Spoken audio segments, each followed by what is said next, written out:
आभा मंडल क्या होता है कि बाहर का सामाजिक वातावरण और अन्य व्यक्ति का हमारे ऑरा पर नेगेटिव इफ़ेक्ट होता है। आभा मंडल एक तरह की अनुभूति है जो कुछ व्यक्तियों को होती है जिनकी आंतरिक इंद्रियां सक्रिय हो गई है। ये किसी साधना की वजह से हो सकता है, तंत्र साधना, योग साधना, या फिर व्यक्ति में जन्मजात योग्यता होगी, किसी पिछले जन्म की संस्कार होंगे जिनकी वजह से उनमें ये योग्यता आ जाती है। इसको एक छोटी सी सिद्धि भी कह सकते हैं। और ये किस चीज़ की अनुभूति है? क्या शरीर के बाहर कुछ दिख रहा है? कभी कभी ऐसे व्यक्तियों को प्रकाश दिखाई देता है शरीर से निकलता हुआ, ख़ास तौर से सिर से निकलता हुआ प्रकाश दिखाई देता है। और कभी कभी शरीर के आसपास रंग दिखाई देता है, रंगीन प्रकाश दिखाई देता है। तो क्या सच में शरीर के आसपास है? क्या शरीर कोई प्रकाश की किरणें फेंक रहा है ऐसे किसी दिए की तरह? आपने देखा होगा जो महापुरुषों के चित्र है उनके सिरों के पीछे एक सूरज सा चमकता हुआ बनाया जाता है।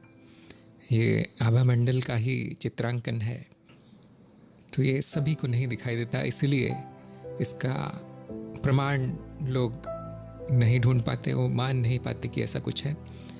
और मेरे विचार में ये कोई शारीरिक क्रिया नहीं है, ये कोई शारीरिक अनुभूति नहीं है, ये भौतिक प्रकाश नहीं है।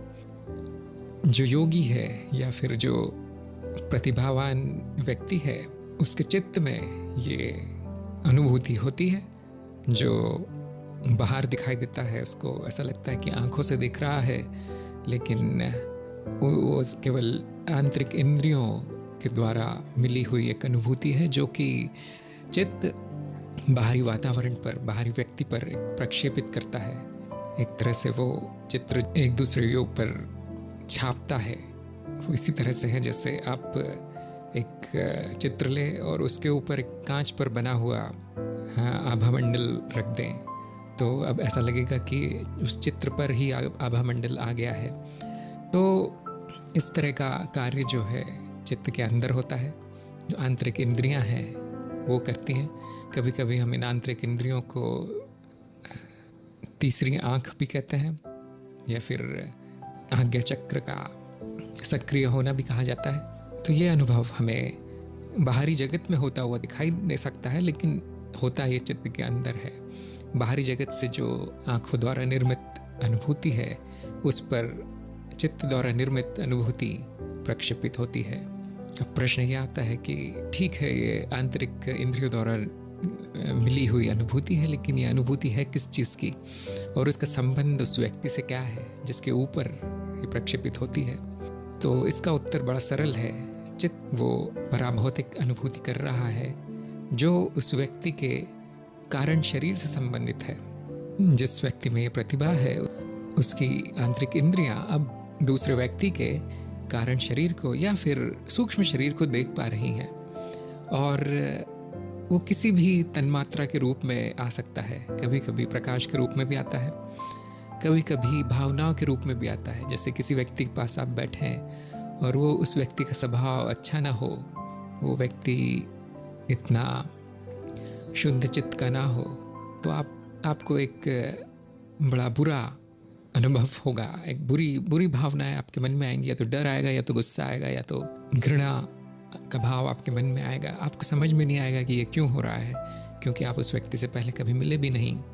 तो इस तरह का प्रक्षेपण भी चित्त कर सकता है। कभी कभी बुरी गंध, दुर्गंध या सुगंध के रूप में भी ये तन्मात्रा दिखाई दे सकती है। क्योंकि नाद रचनाएं हैं तो आंतरिक इंद्रियां उनको किसी भी रूप में परिवर्तित कर देती हैं। और कभी कभी ये आदत हो जाती है तो किसी को केवल आभामंडल प्रकाश की किरणों के रूप में दिखाई देगा, किसी को दूसरे रूपों में दिखाई देगा, जैसे कि गंध या फिर भावना। वो व्यक्ति केवल दूसरे व्यक्ति के सूक्ष्म शरीर को या फिर कारण शरीर को अनुभव कर रहा है और उसी का एक रूप उसे दिखाई देता है। इसको कई लोग समझ लेते हैं कि ये भौतिक जगत में कहीं है और सभी के शरीर से ये किरणें निकलती होंगी। कुछ लोग देख पाते हैं, कुछ लोग नहीं देख पाते, कुछ लोग इसको अंधविश्वास समझते हैं। और इन सब के कारण बहुत उचित है। जिनको नहीं दिखते हैं उनके लिए वो है भी नहीं, जिनको दिखता है उन्हीं के लिए वो यथार्थपूर्ण है। आपका अनुभव ही आपका सत्य है। तो जिन जिन लोगों को आभामंडल का अनुभव हुआ है उनके लिए वो सत्य है।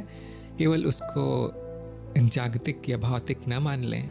ये आपकी योग्यता है, ये आपकी एक छोटी सी सिद्धि है जिसमें आंतरिक इंद्रियां सक्रिय होकर उस व्यक्ति को, जो कि चित्त का एक भाग है, शरीर है दूसरों का, वो भी चित्त का ही भाग है। तो क्योंकि हमें भौतिक इंद्रियों से केवल भौतिक शरीर ही दिखाई देता है, इसलिए हम समझ लेते हैं कि बस उतना ही है उस व्यक्ति में और कुछ नहीं है। लेकिन चित्त बहुत बड़ा है, उसकी कई 20-25 कम से कम परतें हैं। तो उसमें से किसी एक या दो परतों का अनुभव आंतरिक इंद्रियों को होने लगता है और वो एक अंडे के आकार में, अंडाकार रूप में, जो स्थूल इंद्रियां बता रही है व्यक्ति के बारे में, जो उसका शरीर दिखा रही है, उसके ऊपर प्रक्षेपित होता है। तो उसके कई मान्यताएं बन गई हैं आभामंडल को लेके। कुछ लोग कहते हैं कि जिनका आभामंडल नीला होता है या फिर सफ़ेद होता है वो अधिक विकसित है, जो जिनका आभामंडल लाल होता है या फिर हरा होता है या फिर काला होता है वो इतने अधिक विकसित नहीं है जीव। तो उनमें थोड़ी बहुत सच्चाई है, लेकिन आप जैसा चाहेंगे वैसा उसका रूप दिख सकता है। आपकी स्वयं की आंतरिक इंद्रियों पर निर्भर है कि वो क्या दिखाती है। और फिर इन्होंने पूछा था कि सामाजिक वातावरण अन्य व्यक्तियों का हमारे आभामंडल पर असर होता है क्या। तो बड़ी सीधी सी बात है कि जो भी व्यक्ति का व्यवहार है उसका तो हमारे चित्त पर तुरंत असर होता है। यदि वो व्यक्ति अच्छा व्यवहार करता है, अच्छा बोलता है, तो अच्छा असर होता है और यही हमारे आभामंडल में झलकेगा। यदि कोई उस दृष्टि से देखे, तो दिव्य दृष्टि से, तुरंत दिखाई देगा असर। कोई व्यक्ति बुरा व्यवहार करता है, बुरी बात कहता है, या उसके मन में हमारे लिए कुछ बुरी भावना है, तो उसका भी तुरंत प्रभाव पड़ता है हमारे ऊपर और ये आभामंडल पर दिखाई देगा। जो व्यक्ति देख सकते हैं उनको तुरंत दिखाई देगा। लेकिन घबराने की बात नहीं है, क्योंकि ये प्रभाव स्थायी नहीं होते, अस्थायी होते हैं। जैसे ही आप उस व्यक्ति के पास से चले जाते हैं, दूर चले जाते हैं, वो प्रभाव भी चला जाता है। तो यदि आपके साथ कुछ बुरा होता है या फिर बुरे व्यक्ति के साथ संपर्क में आते हैं आप, तो तुरंत उसको भुला दें, उसको क्षमा भाव से क्षमा कर दें। उससे ये प्रभाव जो है आपके चित्त पर से धुल जाएगा और आभामंडल से भी निकल जाएगा।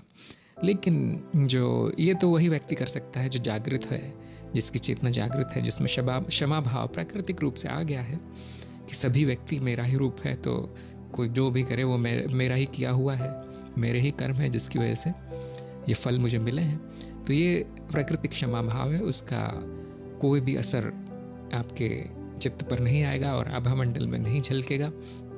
लेकिन एक आम व्यक्ति है जो किसी भी आध्यात्म मार्ग पर नहीं है, जिसे कुछ भी ज्ञान नहीं है, वो सालों सालों तक, कई वर्षों तक और कई जन्मों तक भी ये जो नफरत या जो बुरे व्यवहार है लोगों के, जो उसके साथ जो भी बुरा हुआ है, सामाजिक कारण हो या फिर व्यक्तिगत कारण हो या फिर स्वयं का ही कुछ हो, जैसे शरीर में कोई बीमारी हो, रोग हो, उसके प्रभाव लेकर वो व्यक्ति जो है कई वर्षों तक, कई जन्मों तक जीता है। उसको छोड़ नहीं पाता, उसको भुला नहीं पाता, उसको क्षमा नहीं कर पाता और उसका असर आभामंडल पर स्थायी रूप में दिखाई देता है। तो होता है, उसका नकारात्मक प्रभाव पड़ता है बाकी चीज़ों का, बाकी व्यक्तियों का। और यदि व्यक्ति कुछ बोले नहीं, कुछ करे नहीं, तो भी उस व्यक्ति का, क्योंकि चित्त तो बोल ही रहा है, चित्त तो सोच रहा है, वो तरंगे, वो नाद रचनाएं तो आपके चित्त तक पहुंच ही रही है, क्योंकि सभी कुछ जुड़ा हुआ है। इस चित्त में कोई दीवारें नहीं है, मेरे और आपके चित्त के बीच में कोई दीवार नहीं है। जो भी दीवार है वो अज्ञानता की दीवार है, हमें नहीं दिखता है। मुझे आपका चित्त नहीं दिखता है, इसका अर्थ यही है कि मेरी आंतरिक इंद्रियां अभी तक सक्रिय नहीं हुई है और इसकी वजह से मैं ये सोच लेता हूँ कि मेरा चित्त और आपका चित्त अलग अलग है, उनमें कोई संपर्क नहीं हो सकता। लेकिन ये मान्यता मात्र है, ये अवधारणा मात्र है जो मेरे अज्ञान की वजह से पैदा हुई है। जैसे ही आपको चित्त का ज्ञान होने लगेगा, आपकी आंतरिक इंद्रियां सक्रिय होने लगेगी, क्योंकि जो कि चेतना की सक्रियता की वजह से अपने आप होता है, प्राकृतिक है, वैसे वैसे आपकी जो आंतरिक इंद्रियां हैं दूसरों के चित्त में उठने वाली तरंगों को, उठने वाली नाद रचनाओं को अनुभव कर पाएंगी और वो आपके चित्त में तुरंत दिखाई देगा। तो जो लोग ये बड़े आगे निकल गए हैं आध्यात्मिक मार्ग पर, उनकी संवेदना इतनी बढ़ जाती है कि वो व्यक्ति को देखकर ही जान जाते हैं कि उसका चरित्र क्या है, या फिर किसी घर में प्रवेश करते ही जान जाते हैं कि यहाँ रहने वाले व्यक्ति किस तरह के थे, या उस जगह की प्रकृति कैसी है, उस जगह पर नाद रचनाएँ कैसी है। क्योंकि जैसा कि आप जान ही गए होंगे कि भौतिक जगत भी चित्त का ही एक भाग है, नाद रचनाओं से ही बना है भौतिक जगत। तो हमारे सोचने मात्र का प्रभाव वस्तुओं पर पड़ता है, घर की दीवारों पर, घर की चीज़ों पर, घर में रखा हुआ भोजन पानी, सब पर प्रभाव पड़ता है। जो जिनमें संवेदनशीलता है, जिनकी आंतरिक इंद्रियां सक्रिय हो गई है, जिसको हम आज्ञा चक्र का या फिर अनाहत चक्र का सक्रिय होना भी कहते हैं, तो उनको तुरंत ये अनुभूति हो जाती है। ये किसी भी रूप में हो सकती है, चाहे प्रकाश हो, चाहे अंधकार हो, चाहे गंध हो, चाहे भावनाएं हो, या कभी कभी तरह तरह के नाद भी सुनाई दे सकते हैं, आवाज़ें भी सुनाई दे सकती है, कुछ भी किसी भी तन्मात्रा के रूप में ये अनुभूति आ सकती है। बिल्कुल नकारात्मक प्रभाव होता है। इसी तरह से सकारात्मक प्रभाव भी होता है कि जैसे ही आप किसी गुरुजन के संपर्क में आते हैं, उनके सामने बैठते हैं, तो यदि आप में संवेदना है, यदि इतना विकास हो चुका है चित्त का, तो आप तुरंत वो सकारात्मक तरंगे पकड़ लेंगे। किसी ज्ञानी व्यक्ति के संपर्क में आते हैं तो ज्ञान अपने आप आपको मिलने लगता है। वो व्यक्ति बोले या ना बोले, आपकी चेतना जागृत होने लगती है। ये सब हम सभी का अनुभव है। सभी साधकों को इस तरह के छोटे मोटे अनुभव होते रहते हैं, और कभी कभी बड़ा अनुभव भी होता है। जैसे कभी कभी गुरु जो है आपके मन की सारी बात जान जाता है।